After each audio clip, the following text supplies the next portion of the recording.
This program is for discussion purpose only. Business Plus TV or any of our anchor does not bear any responsibility or liability towards the content.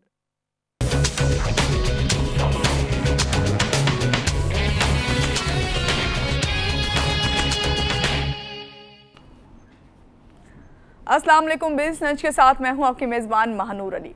नाज़रीन, business lunch में बहुत बार हमने industry के topic को touch किया है। Industry का चाहे वो ज़वाल हो या उसका कहना चाहिए कि उरूज हो, उस पर हमने बात की है और हमेशा कोशिश ये की है कि ना सिर्फ इसके बारे में इंफॉर्मेशन हमारे पास जो हमारे गेस्ट हों उनसे हासिल कर सकें, बल्कि हम जो भी इस बारे में अपडेट आपको दे सकते हैं दें। और अगर मैं अब बात करूँ हमारे यहाँ टेक्सटाइल इंडस्ट्री की ख़ास तौर से, तो ये एक बहुत स्ट्रॉन्ग परसेप्शन है, ये आप सब भी जानते हैं, या ये ख्याल पाया जाता है कि टेक्सटाइल का जो सेकंड नेम है या मीनिंग है वो लॉन है। लॉन से आप सब जो हैं वाबस्ता हैं और जब गर्मियाँ आती हैं तो इसका सीज़न ख़ास तौर से बहुत हमें देखने में भी आता है। खैर, मार्केटिंग इसकी बहुत हो रही है, हर तरफ हम देखते हैं कि बिल बोर्ड्स भी लगे हुए हैं और एक ना सिर्फ अब ब्रांड्स नेम इसमें आ गए बल्कि एक इंडस्ट्री का दर्जा इख्तियार करती जा रही है। इस पर हम बात करेंगे हमारे गेस्ट से कि ये मैंने सही कहा है या गलत है। क्योंकि अगर मैं बात करूँ इंडस्ट्री की, तो हमारे यहाँ गारमेंट्स इंडस्ट्री भी हुआ करती थी, हमारे यहाँ बेड लिलन या टॉवल, अगर मैं जितने भी नाम लूँ तो मेरे ख्याल से ख़त्म नहीं होंगे मेरे पास नाम, इतने नाम हैं। मगर क्या वजह है कि ये नाम अब उस तरह से सामने नहीं आ रहे जिस तरह से हम मार्केटिंग होते देख रहे हैं लॉन की, या हम इसकी एग्जीबिशंस देख रहे हैं। और सबसे बड़ी बात ये कि क्या वजह है कि ये जिन प्रोडक्ट्स से मैंने नाम लिया है, जिसमें गारमेंट्स हो गई, जिसमें टॉवल हो गए, जिसमें बेड लिलन हो गई, जो एक वक्त में बड़ी मशहूर हुआ करती थी, क्या इनकी क्वालिटी उस तरह नहीं रही या और भी कोई रीज़न्स हैं और भी कोई असबाब है? हम जानेंगे हमारे जो मेहमान हैं उनसे। हमारे साथ इस वक्त मौजूद हैं M Ayub Khan, executive director Latif textile, से मिलते हैं और जानते हैं इस बारे में। अस्सलाम वालेकुम अयूब साहब, कैसे हैं? वालेकुम जी, बिल्कुल ठीक ठाक। Thank you so much Ayub साहब मेरे प्रोग्राम में तशरीफ़ लाए। और सबसे पहले तो यही कि जो मैंने स्टार्ट में कहा, कहाँ मैं गलत हूँ कहाँ सही, ये आप ज़रूर बताइएगा, लेकिन थोड़ा सा अपने बारे में बताइए कि आप एग्जीक्यूटिव डायरेक्टर हैं लतीफ़ टेक्सटाइल के, कब से वाबस्ता हैं, कहाँ से आपने स्टार्ट लिया? मैंने इंटर करने के बाद इंजीनियरिंग की, 1980 में इंजीनियरिंग स्टार्ट की मैंने। और इंजीनियरिंग मैंने टेक्सटाइल में की और टेक्सटाइल में भी जाके इंजीनियरिंग मैंने फैसलाबाद से की, क्योंकि फैसलाबाद जो है पाकिस्तान का मैनचेस्टर समझा जाता है। बिल्कुल बिल्कुल। और वहाँ की जो टेक्सटाइल इंजीनियरिंग है वो समझ लें पाकिस्तान के अंदर दी बेस्ट इंजीनियरिंग यूनिवर्सिटी है। तो वहाँ से मैंने जाके 4 साल की इंजीनियरिंग की। 1985 में मैं इंजीनियरिंग करके आया। वहाँ पे जब मैं इंजीनियरिंग कर रहा था तो 2 चीज़ें मेरे सामने थीं। एक, क्योंकि जब आप टेक्सटाइल इंडस्ट्री की बात करते हैं तो उसमें बहुत ज़्यादा ह्यूमन रिसोर्स है, यानी 1.5 करोड़ लोगों का रोज़गार है इस इंडस्ट्री के अंदर। सही सही। आप सोच लें, और 1.5 करोड़ लोग वो हैं जो कि अनएजुकेटेड हैं, पाकिस्तान के अनएजुकेटेड लोग, ठीक है, लेबर जो होती है। तो जब मैं उसमें गया इंजीनियरिंग के अंदर तो मेरे जहन में 2 चीज़ें थी। एक चीज़ ये थी कि मैंने पाकिस्तान की अनएजुकेटेड लेबर को डील करना है, नंबर 1। और दूसरे, मैंने टेक्निक यानी सीखनी है कि जिससे इंडस्ट्री जो है ना वो चलाई जा सके, यानी मेरा अपना प्रोफेशन, अपना करियर बन सके। तो 2 चीज़ों के लिए इसका मतलब है जब आप ह्यूमन रिसोर्स को डील करेंगे तो आपको पॉलिटिकली बड़ा साउंड होना चाहिए।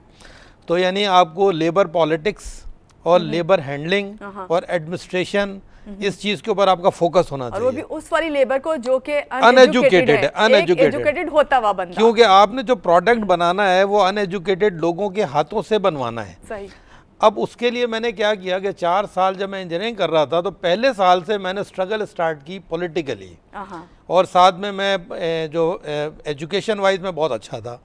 तो मैंने ये दोनों चीज़ें लेके चला। और जब 4th ईयर में मैं था तो वहाँ यूनियन का मैं प्रेसिडेंट बना। तो कराची से मैं यहाँ से पढ़ने गया था फैसलाबाद, और पूरे पाकिस्तान के वहाँ पर लोग थे और उनको मैंने समझ लें पॉलिटिक्स में इन्वॉल्व करके और वहाँ पे प्रेसिडेंट बना यूनियन का। सही सही। अब ये मैं बताना ये चाह रहा हूँ क्योंकि मुझे ये पता था कि टेक्सटाइल इंडस्ट्री में जब मैं जाऊँगा तो वहाँ पे यूनियन होती हैं, वहाँ लेबर होती है, उनको टैकल करना होता है वगैरह वगैरह। पे अब जब टेक्सटाइल इंडस्ट्री की बात करते हैं अयूब साहब, तो हमारी इंडस्ट्री, क्या अभी भी हमारी इंडस्ट्री की बैकबोन जो है टेक्सटाइल ही है या और भी बहुत से शोबे हैं?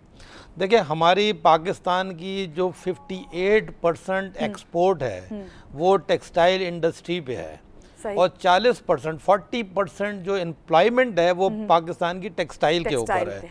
और हमारी जो पूरी एग्रीकल्चर की जो क्रॉप है, एग्रीकल्चर क्रॉप, उसका भी ये 40% क्रॉप जो है वो टेक्सटाइल है। यानी कॉटन जो प्रोड्यूस हम करते हैं, दुनिया के 4th लार्जेस्ट कंट्री है पाकिस्तान जो कॉटन प्रोड्यूसर है, और 3rd लार्जेस्ट एक्सपोर्टर है यान का, मैन्युफैक्चरर है यान का। अभी भी बैकबोन इंडस्ट्री हमारी टेक्सटाइल इंडस्ट्री बैंक है। का भी 25% पूरी बैंकिंग पाकिस्तान की जो है उसको 25% जो समझ लें उनका प्रोडक्ट यूज करते हैं वो टेक्सटाइल इंडस्ट्री यूज करती है, और पाकिस्तान के 1.5 करोड़ लोगों का रोजगार है इसके अंदर। तो इसका अब आप खुद अंदाजा लगाएं कि इसके कंपैरिजन में क्या आपने किसी इंडस्ट्री के बारे में ये सुना है? कभी भी नहीं, कभी नहीं सुना। कभी भी नहीं। इसका और मतलब ना ही मेरे ख्याल से आने वाले वक्तों में कभी अच्छा होना है। अब इसका जैसे आपने इंट्रो में पोटेंशियल की बात की थी, इसका पोटेंशियल जो है वो $96 बिलियन का एक्सपोर्ट है।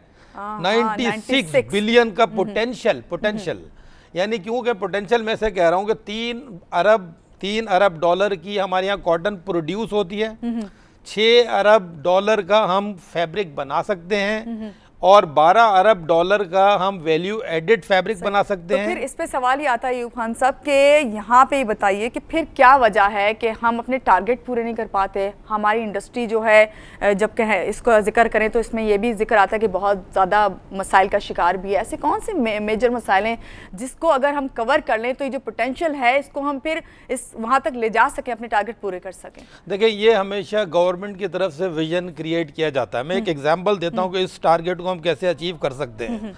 2001 में पाकिस्तान जो था उस वो 1 करोड़ 10 लाख बेलें उसकी प्रोड्यूस हुई थी 2001 में, और इंडिया की थी 1 करोड़ 58 लाख बेल्स। आज पाकिस्तान की इस साल हुई हैं, सुने, 97 लाख बेल्स, यानी 1 करोड़ 10 लाख बेल 2001 में थी, 1 करोड़ से नीचे जाके 97 लाख रह गई, और इंडिया की हुई हैं 3 करोड़ 84 लाख बेल। अब सुने, इसका मतलब है कि इतना बड़ा डिफरेंस, यानी हम 1 करोड़ 10 लाख से 2001 में नीचे चले गए, 97 पे साल हैं, और इंडिया जो है 3 करोड़ 84 लाख बेल्स के ऊपर है। कॉटन की बात कर रहा हूँ, बेल जो कहलाता है, अब जरा देखिए ये एक टर्म है, जैसे कॉटन प्रोड्यूस होती है ना, कॉटन प्रोड्यूस करके हम 165 kg की एक बेल बनाते हैं, उस बेल की नंबर ऑफ बेल्स की बात कर रहा हूँ, यानी इतना बड़ा फर्क कहाँ, 97 लाख। अब मैं बात कर रहा हूँ, इंडिया जो है वो हमारे जैसी जबानें बोलने वाले लोग हैं, हमारी जैसी रंगतों वाले लोग हैं। सही। अब उनको अगर हम सामने कंपैरिजन में करते हैं, जो आपका क्वेश्चन है कि हम लोग क्यों नहीं पोटेंशियल पूरा ले सक रहे, उसकी वजह यह है कि इंडिया ने इस पोटेंशियल को किस तरह एक्सप्लोर किया। 2001 में उन्होंने अपने वाइट गोल्ड रेवोल्यूशन के नाम से, वाइट गोल्ड, जैसे आप गोल्डन गोल्ड पहन रही है ना, तो एक वाइट गोल्ड भी होता है, लेकिन कॉटन फाइबर को कहते हैं वाइट गोल्ड। तो इंडिया ने वाइट गोल्ड कहा कॉटन फाइबर को, और उन्होंने ये कहा कि ये एक ऐसा फाइबर है कि ये जो जब हम इसको वैल्यू ऐड करेंगे तो ये गोल्ड से ज्यादा महंगा हो जाएगा। मिसाल के तौर पे जब उन्होंने वो करके भी दिखाया, उन्होंने वो करके दिखाया। अब मिसाल के तौर पे मैं आपको बताता हूँ, जैसे आप लॉन पहनती हैं, ये लॉन जो है ये सिर्फ यानी तकरीबन आधे पाउंड से भी कम वेट की आप जाके जरा अपने लॉन का जो पूरा सूट खरीदती हैं, इसको जाके आप अपने बैलेंस यानी तराजू पे जाके आप तोलें और बताएं कि इसका वजन क्या है, तो वो वजन हो गया धागे का, और उस धागे की वैल्यू 200 रुपए है। वो 200 रुपए के अंदर मैंने लेबर लगा के उसकी डाइंग, फिनिशिंग, प्रिंटिंग की टोटल। इसको इतने डिटेल में मत जाएं लॉन को, क्योंकि अभी ब्रेक के बाद जब मैं आऊंगी तो लॉन पे हम बात करेंगे। अभी हम बात कर रहे हैं इस वक्त टेक्सटाइल के पोटेंशियल की, कि इस पोटेंशियल को हम किस तरह हासिल कर सकते हैं। क्यों हम अपने पड़ोसी मुल्क को एग्जाम्पल बनाते नहीं हैं? क्यों हम इस वक्त ये कहते हैं कि इंडस्ट्री इस वक्त बड़े बहरानों को शिकार है, जिनमें हम सबसे पहले तो एनर्जी क्राइसिस को ले आते हैं, उसके बाद हम लॉ एंड ऑर्डर को ले आते हैं। क्या ये सबको कवर करते हुए हम इसके पोटेंशियल उस तरह नहीं कर सकते? आप नहीं समझते कि हाँ, जब इंडस्ट्री लगाता है कोई, खासतौर से टेक्सटाइल इंडस्ट्री की जब बात करते हैं, तो जब लगाते हैं तो उसके लिए बाकी चीज़ें भी सोच लेनी चाहिए कि आगे जो हमें इन बहरानों से किस तरह निपटना है। 100%। देखिए, मैंने आपको इंडिया की मिसाल इसलिए दे रहा हूं क्योंकि इंडिया और हम एक साथ एक ही पाथ पे चल रहे हैं। हमारी जमीन वो है, हमारा क्लाइमेट वो है, हमारी लेबर वो है, हमारे लोग वही हैं, ठीक है? वो सब चीज वही फेस करें जो वो फेस करते हुए, क्योंकि हम डिवाइड हुए हैं ना, तो यूं 50% इधर आगे, 50% मेरे फोर फादर्स उधर भी होंगे, इधर भी होंगे, हमारे पाकिस्तानियों के। तो इसका मतलब हमारे लिए बड़ा बड़ा क्रिस्टल क्लियर है, जैसे कि ब्रिज से उस तरफ के लोग और ब्रिज से इस तरफ के लोग, तो वो एक ही लोग कहलाएंगे ना। इसका मेरा मकसद बताने का ये कि इसलिए मैं कंपैरिजन कर रहा हूँ इंडिया के साथ।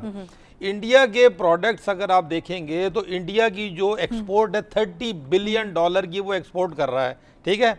बांग्लादेश जगह जो हमसे अलग हुआ उसकी $25 बिलियन की एक्सपोर्ट है, 25 बिलियन, और हमारी पिछले साल $13.8 बिलियन की एक्सपोर्ट थी, और इस साल हम $10 बिलियन पे आ जाएंगे और नीचे आ जाएंगे। सही। और अभी तो हमारा टारगेट 35 बिलियन तक पहुंचने का है। नहीं, टारगेट तो अभी तो वो सब फेक बातें हैं। अब मैं आपको बताता हूँ कि इस साल हमारी $10 बिलियन की एक्सपोर्ट रह जाएगी और $32 बिलियन पे बांग्लादेश पहुंच जाएगा, क्योंकि 6 महीने की जो उसकी एक्सपोर्ट हुई है वो $16 बिलियन कर चुका है। यानी जब पाकिस्तान एक्सपोर्ट नहीं करेगा तो वो दुनिया में लोग क्या कपड़े पहनना छोड़ चुके हैं? नहीं, फिर जाहिर बात है तो आप दुनिया के दूसरे लोग करेंगे। exactly. तो इंडिया की और बांग्लादेश की और वियतनाम की 15% एक्सपोर्ट बढ़ चुकी है। जो पाकिस्तान का जो शेयर था वो इंडिया, बांग्लादेश, वियतनाम ले जा चुका है। सही। और इंडिया और जो चाइना ने अपनी एक्सपोर्ट बंद की है वो $50 बिलियन का शेयर वो ट्रांसफर हो रहा है towards Vietnam, Bangladesh, India, Sri Lanka. Pakistan की एक्सपोर्ट गिरना शुरू हो गई है। तो अब मुझे ये बताइए कि क्या एक्सपोर्ट जब गिरना शुरू हो गई है उसके बावजूद हम बड़े बड़े टारगेट रख लेते हैं, तो क्या वजह है कि टारगेट फिर क्यों इस तरह रखे जाते हैं? ये खाली कागजी बातें क्यों होती हैं? देखिए, टारगेट जो रखे जा रहे हैं वो पॉलिटिकल लोग रख रहे हैं। ओके। पॉलिटिकल लोग, देखिए हमारे यहाँ बहुत बड़ा गैप है। एक पॉलिटिकल लोग हैं, वो पॉलिटिकल लोग ही मिनिस्टर बन जाते हैं। पॉलिटिकल लोगों का काम मिनिस्टर बनना नहीं है। उन्होंने अपने, देखिए पॉलिटिकल लोग जो अपने इलाकों से आते हैं उनका काम है पार्लियामेंट में जाना। सही। और पार्लियामेंट में जाके लेजिस्लेशन करना, और जो मिनिस्ट्री चलाई जाती है वो प्रोफेशनल से चलाई जाती है।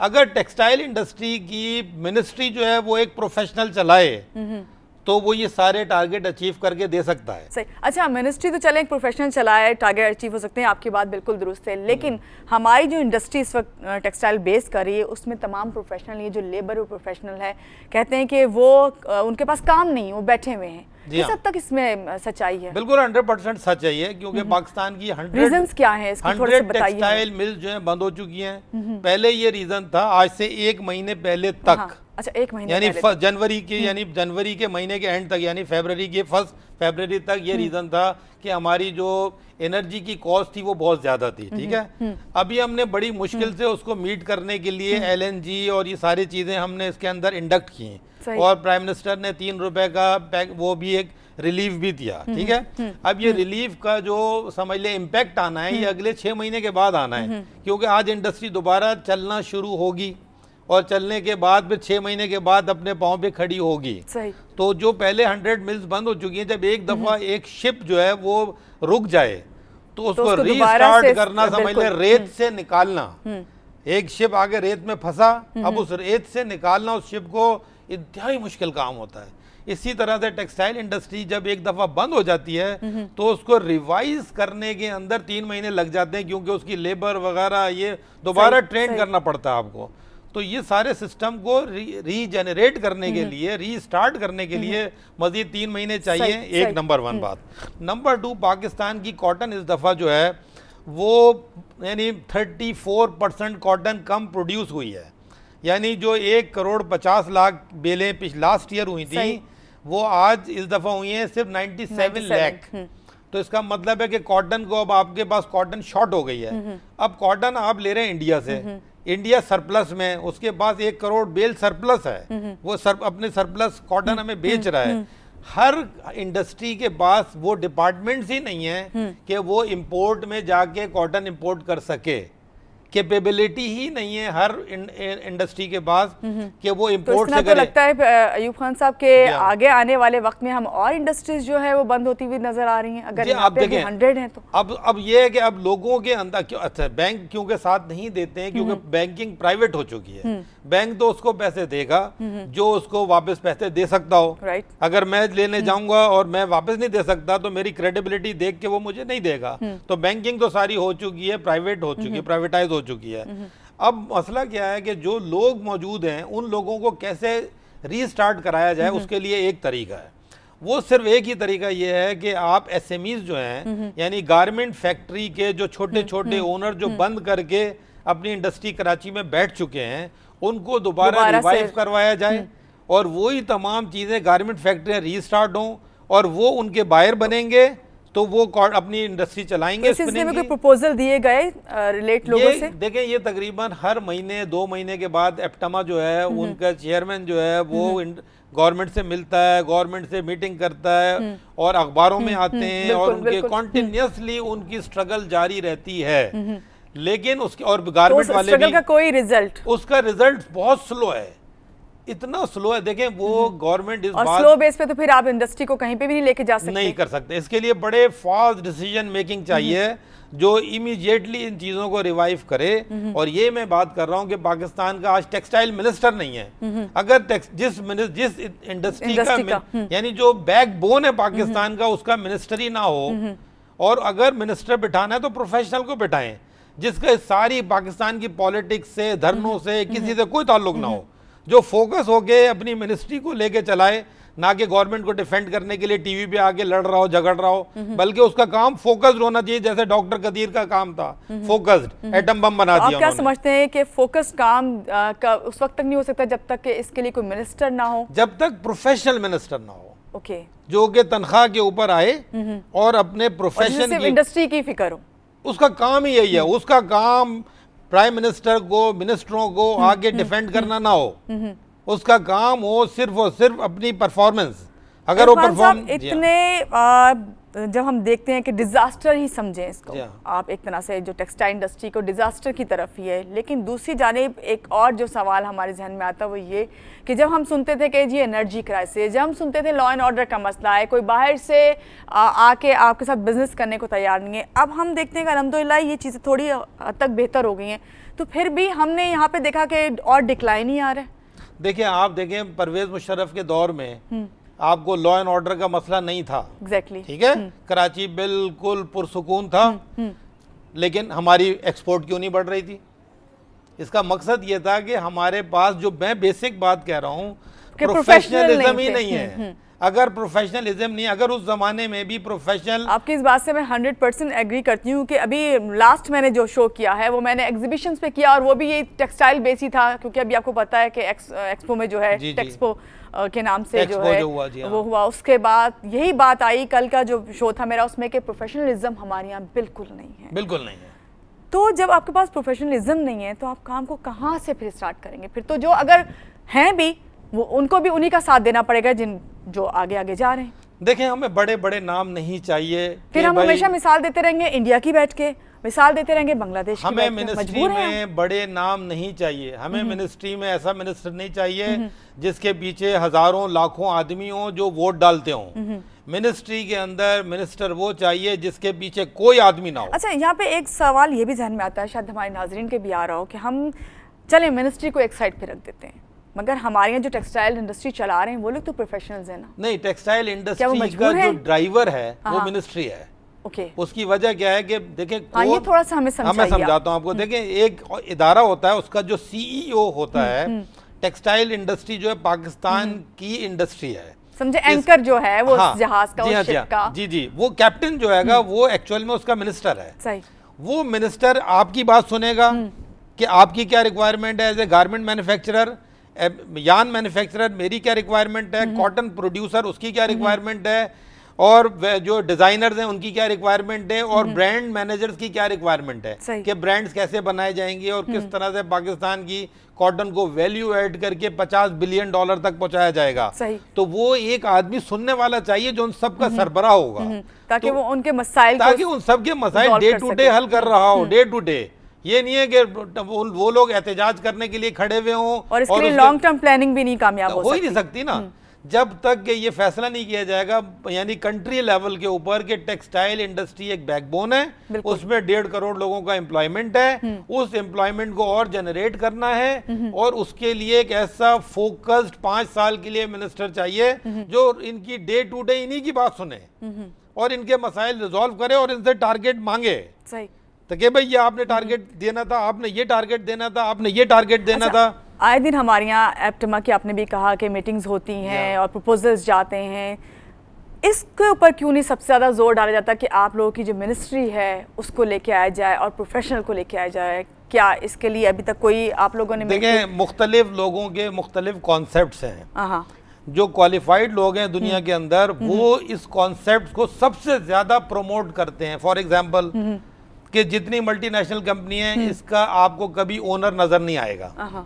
उसके ऊपर हमेशा जो चीफ होगा वो एक प्रोफेशनल होगा, और दुनिया की तमाम बड़ी बड़ी कंपनीज जो हैं वो प्रोफेशनल ही चलाते हैं। ठीक है, सही। ओनर जो होता है वो इन्वेस्टर होता है, उसके पास पैसा होता है, उस पैसे को वो वैल्यू ऐड करने के लिए प्रोफेशनल मैनेजमेंट अपनी हायर करता है। सही। जैसे हुसैन दाऊद साहब हैं, एंग्रो का उन्होंने जो स्ट्रक्चर बनाया वो हुसैन दाऊद साहब ने बनाया, पैसा उनका है, लेकिन उन्होंने असद उमर जो कि सीईओ थे उनको रखा हुआ था, आज उनकी जगह दूसरे सीईओ हैं, फिर तीसरे सीईओ, इस तरह वो सीईओ चलाते हैं। सही। इसका मकसद मैं समझाना चाह रहा हूँ, पाकिस्तान के अंदर ही एक कंपनी मौजूद है एंग्रो, जिसका जो मिसाल है, एग्जांपल है कि वो भी दाऊद फैमिली से निकले और उन्होंने पूरा निजाम जो है वो प्रोफेशनल कर दिया। सही। तो अगर हम सॉरी आपको इंटरप्ट करना पड़ रहा है, बात करते हैं ब्रेक के बाद थोड़ी सी इसके ऊपर भी, और लेकिन इसी को लेते हुए आपकी इस बात को मैं आगे यहाँ पे बात करूँगी कि जब हम बात करते हैं कि यहाँ पे प्रोफेशनलिज्म भी नहीं है, फिर भी हमारी टेक्सटाइल इंडस्ट्री अभी भी हमारी बैकबोन है, इतने लोग इससे वाबस्ता है, उनका रोज़गार वाबस्ता है। दूसरी जानिब हम, जब मैंने इंट्रो में कहा था कि हमारा जो टेक्सटाइल का दूसरा मीनिंग आजकल हम ले रहे हैं वो लॉन पे ले रहे हैं, और इससे आप कितना एग्री करते हैं, और क्या वाकई इस, क्योंकि हम देख रहे हैं क्रेज़ भी है, हम देख रहे हैं इसकी मार्केटिंग भी है, क्या हमारे दूसरे जो शोबे हैं उनकी मार्केटिंग उस तरह नहीं की जा सकती? ये सवाल आपसे मैं करूँगी। ब्रेक पे जाते हैं, ब्रेक से आते हैं, फिर इस पर बात करते हैं। यहाँ लेते हैं एक छोटी सी ब्रेक और आप हमारे साथ रहिएगा।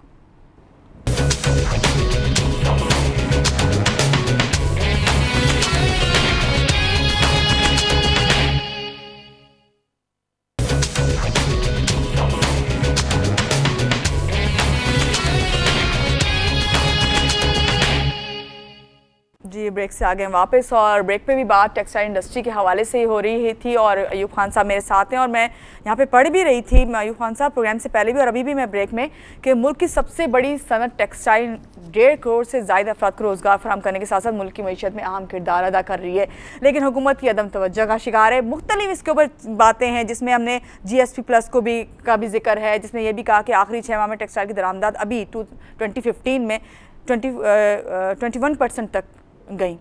पता नहीं क्या हकीकत है क्या नहीं, वो तो आपसे हम जान रहे हैं, मगर ब्रेक से पहले मैं ये बात कर रही थी आपसे कि हम लॉन पे बात करेंगे थोड़ी सी। हर तरफ हम देख रहे हैं कि इसकी मार्केटिंग भी हो रही है, एग्जीबिशंस भी हो रही हैं, लोगों को क्रेज़ भी हो गया है, ब्रांड नेम बन गए हैं इन चंद सालों में ही हमने तो देखा। तो क्या इसके लिए ये नहीं कहेंगे कि जितनी चीज़ की मार्केटिंग अच्छी होगी उतना फिर वो उसका नाम भी होगा? क्या इसमें हकीकत है कुछ? देखिए, इसमें बिल्कुल हकीकत है, और ये बात हमारी जो लॉन जो इंडस्ट्री लॉन तो ये भी तो टेक्सटाइल का हिस्सा है, तो फिर जो इतनी बढ़ गई है, प्योर टेक्सटाइल है, प्योर टेक्सटाइल है ना? टेक्सटाइल है। अब सुने, प्योर टेक्सटाइल फिर भी हम सवाल का शिकार हैं। अब मैं बताता हूँ, प्योर टेक्सटाइल लॉन जो है ना, ये एक ऐसी एग्जाम्पल है कि जिससे आपको पूरी टेक्सटाइल इंडस्ट्री समझ में आ जाएगी। जो मैं बात कह रहा था कि प्रोफेशनलिज्म अभी जो मैंने ब्रेक से पहले बात कर रहा था, एंग्रो की मिसाल दे रहा था, प्रोफेशनलिज्म की मिसाल दे रहा था। थोड़ा सा इंटरप्ट करूंगी जी। जब ये सब समझ आ जाता है लॉन का सुनते ही, हमारी टेक्सटाइल इंडस्ट्री का समझ आ जाता है, तो फिर हमें ये भी समझ आता है कि हम जब देख रहे हैं हज़ारों रुपए की एक लॉन का ड्रेस अब कोई कम कीमत पे नहीं है, 2000 रुपए का, क्यों हम कहते हैं कि इंडस्ट्री जो है वो बिल्कुल इसका डाउनफॉल हो रहा है, और ये सब क्यों? मैं आपको देखिए बताता हूँ ना, ये तरह सुने कि पहले तो इस छोटी सी एग्जांपल समझ लें कि जो लॉन का जो बिजनेस इतना फ्लॉरिश कर रहा है उसके पीछे सिर्फ और सिर्फ प्रोफेशनलिज्म है। आप सर देखें, लॉन के जो डिजाइनर होते हैं वो 100% प्रोफेशनल्स हैं, और उन प्रोफेशनल्स की डिजाइनिंग की मतलब जो उनकी जो स्किल्स हैं, तो क्या वो बाकायदा डिप्लोमा लिए हुए हैं, बाकायदा डिग्री होल्डर लोग हैं। इंडस जो हमारा इंडस वैली के नाम से इतना बड़ा स्कूल है, उससे निकले हुए जो ग्रेजुएट्स हैं सैकड़ों की तादाद में, वो खादी में बैठे हुए हैं, ठीक है, और इसी तरह से वो बाकी जगहों पे बैठे हुए हैं। मैं खादी की एग्जांपल इसलिए दी कि वो एक प्रोफेशनल ग्रेजुएट है और उसने देखे एक ब्रांड बनाया, और आज पूरे पाकिस्तान, मिसाल दे रहा हूँ आपको कि पूरे पाकिस्तान में जो लॉन है वो डिजाइनर्स खवातीन चला रही है ना ज्यादातर, बिल्कुल उनके नामों से चल रहा है। चाहूंगी कि ये चले, आपने जो खादी का जिक्र किया वो तो चले एक तरफ, लेकिन हम देखते हैं कि हर कोई, हमें लगता है हर दूसरा बंदा आजकल अपना नाम से जो है कोई भी लोन लेकर आ जाता है और डिजाइनर लोन कहलाती है। पीछे उसके किसका हाथ है ये हमें नहीं पता। पीछे देखें फ्रंट पे क्या हाथ है पहले ये देखना है। फ्रंट पे कोई बहुत ही जबरदस्त किस्म की मॉडल होगी या कोई बहुत बड़ा नाम होगा, मॉडल बॉय या गर्ल किसी का भी, सही। मैं दोनों की जेंडर की बात नहीं कर रहा हूँ, यानी एक बहुत बड़ा कोई आइकॉन होगा वो सामने होगा। अब ये प्रोफेशनल हो गया। अब इसके बाद इसका नाम इस्तेमाल हुआ, पीछे डिजाइनिंग की पूरी समझ लें एक्सपर्टीज है, प्रोफेशनल लोग हैं, उनके ऊपर एक हेड है और वो चीजें बनवा रहा है मुख्तलिफ जगहों से। उसके पास अपनी फैक्ट्रियां नहीं है ना, वो डाइंग फैक्ट्री, उसकी बेस क्या है? उसकी बेस मैं समझाता हूँ, उसकी अपनी डाइंग फैक्ट्री नहीं है। अब मेरे पास अगर फर्ज किया गारमेंट फैक्ट्री है तो मुझसे वो कहेगा कि मुझे मुझसे कांटेक्ट करेगा और मुझे कहेगा कि मुझे इतने लाख सूट निकालने, और मेरा नाम है, आपका काम है, आपका नाम है और आपके पीछे इन्वेस्टर है, कोई इंडस्ट्रियलिस्ट इन्वेस्टर है या नॉन इंडस्ट्रियलिस्ट इन्वेस्टर है, वो जिसके पास पैसा है। अब देखो उसने सही ज़हन इस्तेमाल किया, उसने प्रोफेशनल को हायर किया, वो प्रोफेशनल एक डिजाइनर है, उस डिजाइनर को फ्रंट पे रखा, उससे पूरी चेन इस्तेमाल की उसको, और वो बैकवर्ड इंटीग्रेट करता हुआ हमारे पास आया। और फर्ज किया हमने गारमेंट फैक्ट्री वाले हैं, हमसे उसने ये पूरा हमें कॉन्ट्रैक्ट दिया, हमने फैसलाबाद से, बाकी कराची से, डाइंग फैक्ट्रियों से उसकी डाइंग करा, यानी उसने टोटल आउटसोर्स किया हुआ है, खुद नहीं बना रहा है, आउटसोर्स करके वहां से उसने 700 रुपीज का पर सूट परचेज कर लिया पूरा का पूरा। सही। और उसके बाद अपने रिटेल और अपनी मार्केटिंग के पैसे ऐड करके करते और मेहनत करके वो 7,000 पे पहुंच जाता है, 7,000 भी पहुंच गया, 5,000 भी पहुंच गया। और जो छोटे ब्रांड आएंगे आप देखिए स्टार्ट में वो 2,000 से जो स्टार्ट होंगे वो आपके घरों पे जाके दे देंगे आपको, हैं। तो इसका मतलब क्या है, जो एक्चुअल में अभी भी वो जो प्रोडक्ट है उसकी जो प्राइस है वो 1,000 रुपए की प्राइस है, ठीक है, मार्केटिंग के बाद भी, बाकी उसका मुनाफा है 1,000 रुपए के बाद मुनाफा। जब वो 50% सेल लगाते हैं तो वो भी उनकी जो होती है वो उनकी मैन्युफैक्चरिंग कॉस्ट से ऊपर होती है, 50% भी ऊपर होती है। तो जब हम ये सुनते हैं कि जो 50% सेल पे आ गया, ठीक है, जब हमने ये देखा कि उन्होंने अपना प्रॉफिट मार्जिन भी पूरा रखा 50% के अंदर भी, जी तो फिर प्रॉफिट मार्जिन मौजूद है। ये फिर लोगों का क्रेज है, ये इतनी प्राइसेस पे लेना, क्या है? ये क्रेज नहीं है, ये क्रेज पहले देखें मेरे पास पैसे हैं। तो जब हम बात करते हैं अपनी टेक्सटाइल इंडस्ट्री की, और जिसमें हम देख रहे हैं कि हम उस तरह कामयाब नहीं हो सके, टेक्सटाइल से वाबस्ता ही है ना ये लोन। जी। इसमें जब इतना पोटेंशियल हम लेके आ सकते हैं तो बाकी चीज़ों में क्यों नहीं? देखिए मैं यही समझा रहा हूँ आपको कि पहली दफ़ा ये आसान काम नज़र आया कि सिर्फ हम सूट को कपड़ा बना दें बगैर अनस्टिच्ड, बिल्कुल, और अनस्टिच्ड को सेल करते सबसे आसान काम है। सही। अब जब मैं स्टिचिंग में जाऊंगा तो और थोड़ा सा मुश्किल काम हो जाएगा, बिल्कुल। इसमें और वैल्यू ऐड करूँ तो अब पाकिस्तान क्योंकि वाहिद ये जो एरिया है इसके अंदर लॉन पहनी जाती है, चाइना में लॉन पहनी नहीं जाती है, बल्कि पाकिस्तानी लॉन इंडिया को भी जाती है। इसका मतलब क्या है कि पाकिस्तान के अंदर ये लॉन पहनने का रिवाज ज्यादा है और डिमांड है इसकी, दूसरे डिमांड है ना, यहाँ पर बायर मौजूद है, लेकिन बांग्लादेश में इसका बायर नहीं है, या दुनिया के जो बड़े इंपोर्टर है, साउथ कोरिया में इसका बायर नहीं है जो $50 बिलियन की इंपोर्ट करता है, ठीक है, चाइना में इसका बायर नहीं मिलेगा, अमेरिका के अंदर इसका बायर नहीं मिलेगा। पूरे दुनिया की टेक्सटाइल जो एक्सपोर्ट होती है ना दुनिया में वो $200 बिलियन की होती है, उसमें इसका शेयर नहीं है, यहाँ पर औरतों में शेयर है इसका। तो वो जो बिजनेस करने वाले लोग हैं ये एक्चुअल में लॉन औरतों को बेच रहे हैं, तो क्योंकि यहाँ में ये भी बात भी आती है कि हमारे टेक्सटाइल जो है खासतौर से जब काम नहीं हो रहा है, उस तरह से उसकी प्रोडक्शन नहीं हो रही है, तो ये तमाम चीज़ें क्या बांग्लादेश से हम ये ले रहे हैं सारा कुछ, जिससे हम ये लॉन प्रोड्यूस कर रहे हैं और लेकर आ रहे हैं सामने? ये पाकिस्तान का ही अपना ही है। मैं आपको बताता हूँ, एप्टमा देखिए, जब आप टेक्सटाइल की बात करेंगे तो आपके जहन में एप्टमा आता है, ठीक है। एप्टमा में बैठे हुए 2% लोग भी ये काम नहीं कर रहे, ये डिफरेंट लोग हैं, सही, ये एप्टमा के लोग नहीं है। ये जो पूरी इंडस्ट्री को चल रही है टेक्सटाइल इंडस्ट्री वो एप्टमा चला रही है ना, एप्टमा और गारमेंट सेक्टर और वगैरह, ये डिफरेंट इन्वेस्टर्स हैं जो कभी रियल एस्टेट में जाते हैं, कभी वो लॉन के काम में आ जाएंगे, ये डिफरेंट सीजन के मुताबिक चलते हैं, जो सीजन के मुताबिक चलते हैं, डॉलर में चले जाएंगे, स्टॉक एक्सचेंज में चले जाएंगे, मुख्तलिफ और डाइवर्सिफाइड काम कर रहे हैं, वो अपनी जिंदगी बड़ी मेहनत से गुजार रहे हैं, मुख्तलिफ कामों में उन्होंने हाथ डाले हुए हैं, वो अलग लोग हैं। ये लॉन के चंद लोग ऐसे हैं जो बड़े बड़े नाम है। खादी मैंने कहा ये कोई टेक्सटाइल एप्टामा का कोई मेंबर नहीं है, सही। ये कोई टेक्सटाइल ओनर नहीं है, कोई बिल्कुल रिटेलर है। आप टेक्सटाइल के मालिक हैं, आप टेक्सटाइल के लिए काम करते हैं, आपकी टेक्सटाइल है, आपको काम मिला, उनका नाम लेके आप नहीं काम उनको। तो मैं ये समझाना चाह रहा हूँ ये हमारी टेक्सटाइल का 1% भी नहीं है। तो हमारी टेक्सटाइल का जो ओवरऑल अगर हम बात करें, एक्सपोर्ट हमेशा देखी जाती है, एक्सपोर्ट हमारे यहाँ एक्सपोर्ट में कमी वाक़ई हो रही है। मैं समझती हूँ कि जितनी भी आपने रीजंस बयान की, इनमें से मेन रीजंस यही हैं, लेकिन ऐसी क्या वजह है कि इस एकदम से इतना जो है डाउनफॉल आना इसका एक्सपोर्ट में? बहुत बड़ी वजह ये है कि एक तो हमारी इस साल कॉटन का सीजन, कॉटन जो है ना वो बहुत डाउन हो गई, यानी हमारी 34% कॉटन की प्रोडक्शन नीचे आ गई। तो ये एक बहुत बड़ा डिजास्टर है। इसकी रीजन अगर मैं जानना चाहूँ आपसे, इसकी सबसे बड़ी रीजन ये है कि हमारे पास पाकिस्तान में बीज जो है ना उसकी क्वालिटी ठीक नहीं है, बीज की। बीज जो हम बोते हैं उसकी क्वालिटी ठीक नहीं है, और इंडिया में जो बीज बोया जाता है उसमें 104 कंपनियां जो है अमेरिका की मॉन्सेंटो बीज बनाने वाली कंपनियां वहां पर रजिस्टर्ड बीज बना के बेचती हैं। हमारे पास एक तो हमारे क्यों नहीं है? एक भी नहीं है, एक भी नहीं है हमारे पास। ये मैं समझाना चाह रहा हूँ कि हमारी गवर्नमेंट ने 2012 में उनसे कॉन्ट्रैक्ट साइन किया था और वो आज तक पेंडिंग पड़ा हुआ है। तो 2001 में 4 साल से पेंडिंग है। अब जो आपका बहुत जबरदस्त क्वेश्चन है, इसका मुझे पूरा आंसर देने जी बिल्कुल बिल्कुल। देखिए ये जो बीज है ये इतनी जबरदस्त चीज है, मॉन्सेंटो का बायोटेक बीज है, बीटी कॉटन कहलाती है, और ये बायोटेक बीज है, जेनेटिकली मॉडिफाइड बीज है, और इस बीज से जो कॉटन पैदा होती है उसकी यील्ड बहुत ज्यादा है, उसकी प्रोडक्शन बहुत ज्यादा है। तो जो इंडिया के अंदर प्रोडक्शन जो 1,58,00,000 बेल थी 2001 में, और आज जो है वो 4 करोड़ तक पहुंच गया है, उसकी वजह मेन जो है वो बीटी कॉटन है। बीज जो है बीटी कॉटन कहलाता है बीज। ये बीज जो है ये अमेरिका का बीज की 104 फैक्ट्रियां उसके पास लगी हैं। वो बीज जहां बोया जाता है, हमारे यहाँ एक भी नहीं है, हमारे यहाँ एक भी नहीं। और ऑस्ट्रेलिया ने भी वही बीज खरीदा और उसके पास 95% बीटी कॉटन है।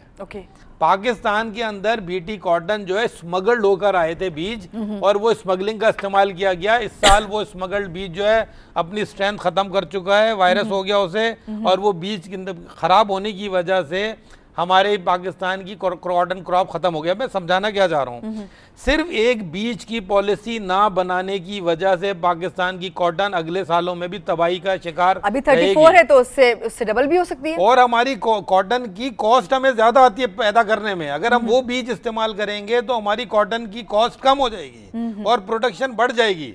और उसका जो बेनिफिट्स है साहब, क्या अभी एप्टमा का जब जिक्र आता है, जब हम टेक्सटाइल इंडस्ट्री की ओवरऑल इंडस्ट्रीज की बात करते हैं एप्टमा के, तो एप्टमा इस तरफ क्यों नहीं ध्यान दे रहा है? 4 साल का गैप आ गया। आपने कहा 2012 उसमें इसके ऊपर कॉन्ट्रैक्ट हुआ था। एप्टमा का मसला यह है कि गवर्नमेंट जो है ना वो एप्टमा को अपने अगेंस्ट पार्टी समझ रही है, जो कि बहुत ही रॉन्ग कॉन्सेप्ट है। मैं बताता हूँ, बहुत रॉन्ग कॉन्सेप्ट है। उसकी वजह क्या है कि देखें, उनको ये समझना चाहिए कि एक जो टेक्सटाइल इंडस्ट्री का एक बहुत बड़ा प्लेटफॉर्म है, जो कि एक बहुत बड़े प्रपोजल्स लेकर आता है और जो मेगा प्रोजेक्ट्स को सामने लेकर आता गवर्नमेंट के, जिसमें सबसे ज्यादा एम्प्लॉयमेंट है, सबसे ज्यादा एक्सपोर्ट है, और वो ये रीजंस भी उनको देता है कि आपकी कॉटन की क्रॉप जो है इस वजह से डाउन हो गई, आपका ये पानी का मसला है, आपका ये पेस्टिसाइड का मसला है। लेकिन जो बात यह है कि उसका जब मिनिस्टर ही नहीं है, फोकस्ड प्रोफेशनल मिनिस्टर ही नहीं है कोई ऐसा, तो वो किसको सुनाए जाके बात। सही। अच्छा, यहाँ पे जो मैं देख रही हूँ कि एप्टमा के जो है जो डिमांड है, इसमें removal of gas infrastructure development, इस पे बात हो रही है, और साथ साथ यहाँ पे मैं ये देख रही हूँ कि फिर भी जो कंटिन्यूस डिक्लाइन है वो एक्सपोर्ट का हुआ जा रहा है। वो डिमांड देखें, एप्टमा तो करता है एप्टमा, लेकिन वो डिमांड्स, मैं कह रहा हूँ एप्टमा सिर्फ अकेला टेक्सटाइल इंडस्ट्री नहीं है। ओवरऑल एप्टमा जो है ना वो 98% स्पिनिंग इंडस्ट्री है। 98% स्पिनिंग, यानी वो यान बनाने वाली इंडस्ट्री के all Pakistan textile mills association जो है उसमें 95%, मोर देन 95% स्पिनिंग यान बनाने वाले लोग हैं। ठीक है, 5% जो है उसमें वैल्यू एडिड वाले भी शामिल हैं, सही, जिसमें डेनम बनाने वाले उसमें मौजूद नहीं है, गारमेंट बनाने वाले उसमें मौजूद नहीं है, लॉन बनाने वाले उसमें मौजूद नहीं है। ये पाकिस्तान की जो कॉटन क्रॉप है उसके खरीदार है एप्टमा, सबसे बड़े खरीदार एप्टमा है। वो तकरीबन इसकी समझ लें मोर देन समझ लें 90% कॉटन ये खरीद लेते हैं और ये खरीद के धागा बना के फिर बाकी सबको सेल करते हैं, लोकल में भी और एक्सपोर्ट में भी। तो जब तक इनका देखिए ये बैकबोन है, क्योंकि इनकी जो इंडस्ट्री लगती है 1 अरब रुपए से कम की नहीं लगती, और फिर ये जो है ना 1-1 करोड़ रुपए बनाने की फैक्ट्रियों को बेचते हैं यान। तो इसलिए पहले तो यान बनाने वाली फैक्ट्रियां चाहिए आपको। अगर वो कॉस्ट ऑफ प्रोडक्शन उनकी कम होगी तो आप गारमेंट फैक्ट्रियों की कम होगी। खान साहब कि हम क्या उम्मीद रख सकते हैं हमारी टेक्सटाइल इंडस्ट्री कैसे के, क्योंकि कहते हैं कि किसी भी कोई भी मुल्क उस वक्त तक खुशहाल नहीं हो सकता जब तक कोई उसकी टेक्सटाइल इंडस्ट्री या कोई भी इंडस्ट्री जो है अच्छी तरह से काम ना करे, खुशहाल हो ही नहीं सकता है।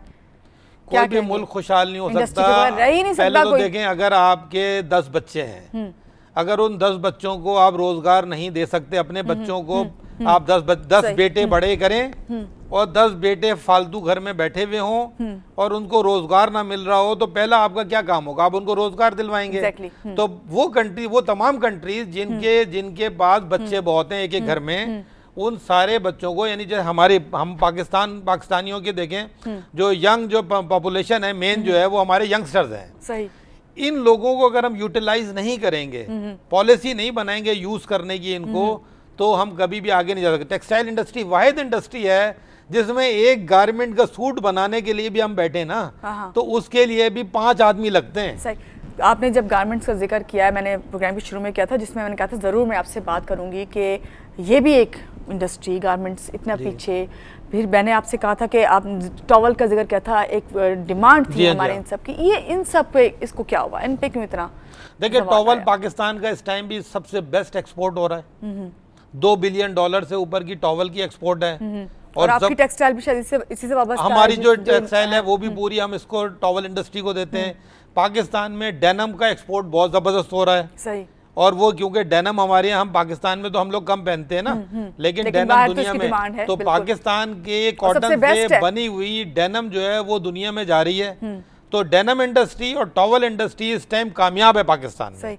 जो असल इंडस्ट्री थी, जो फैब्रिक और डाइंग और प्रिंटिंग और नॉन डाइड फैब्रिक या ग्रे फैब्रिक जो एक्सपोर्ट होता था, तो आधी से ज्यादा बंद पड़ी हैं, बंद हो गई हैं उसमें, जिसमें हम हमेशा जिक्र करते थे फैसलाबाद का, फैसलाबाद की, पंजाब साइड की प्रिंटिंग फैक्ट्रीज, ये सारी फैक्ट्रियां हमारी बंद हो रही हैं क्योंकि इसकी जो हमारी जो लागत खपत है वो कम हो गई है, एक्सपोर्ट इसका कम हुआ है। तो हम पीछे, क्योंकि कॉस्ट ऑफ प्रोडक्शन बढ़ गई है, तो उसकी जगह पे इंडिया बेच रहा है, बांग्लादेश बेच रहा है, वियतनाम बेच रहा है, श्रीलंका बेच रहा है, चाइना बेच रहा है, और हमारी इंडस्ट्री इसलिए नीचे जा रही है, कॉस्ट ऑफ प्रोडक्शन हम उसको मीट नहीं कर सक रहे हैं। सही।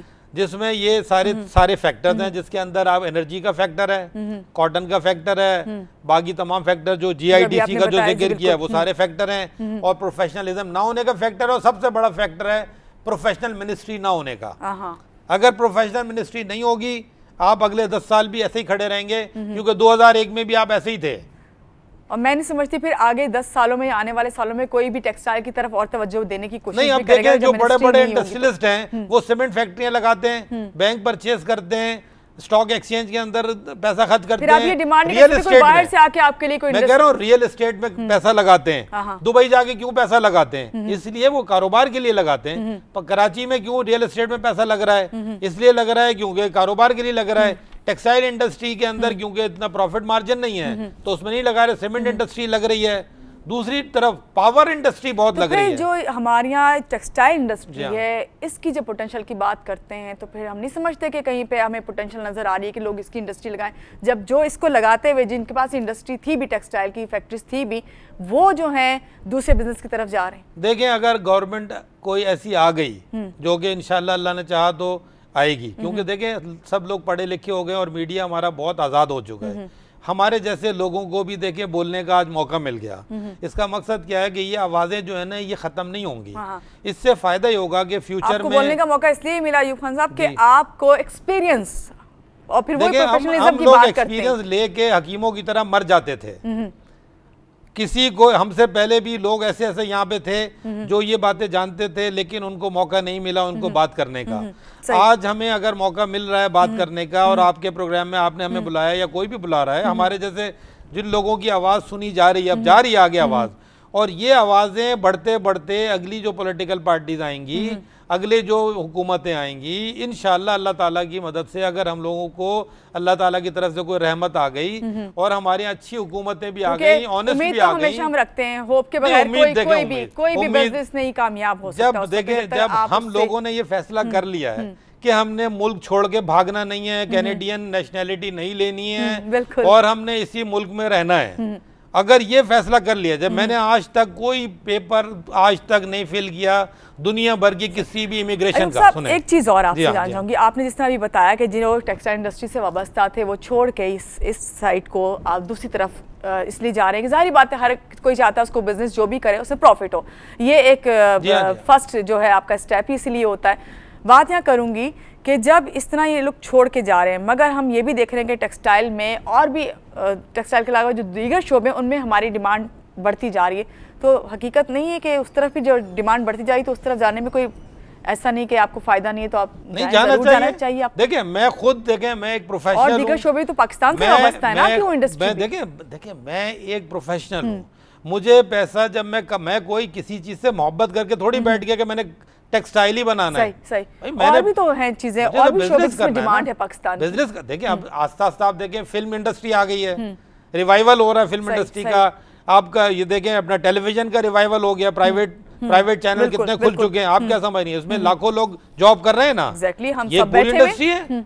तो इसका मकसद क्या है कि अगर मुझे आपके देखें टेक्सटाइल ओनर का एक चैनल जो है वो चल रहा है इसी चैनलों में, इसका मकसद क्या है कि वो टेक्सटाइल ओनर का रियल एस्टेट भी चल रहा है और एक टेलीविजन चैनल भी चल रहा है। तो इसका मकसद क्या है, जहां उसको अपॉर्चुनिटी नजर आएगी वो उसको यूज करेगा।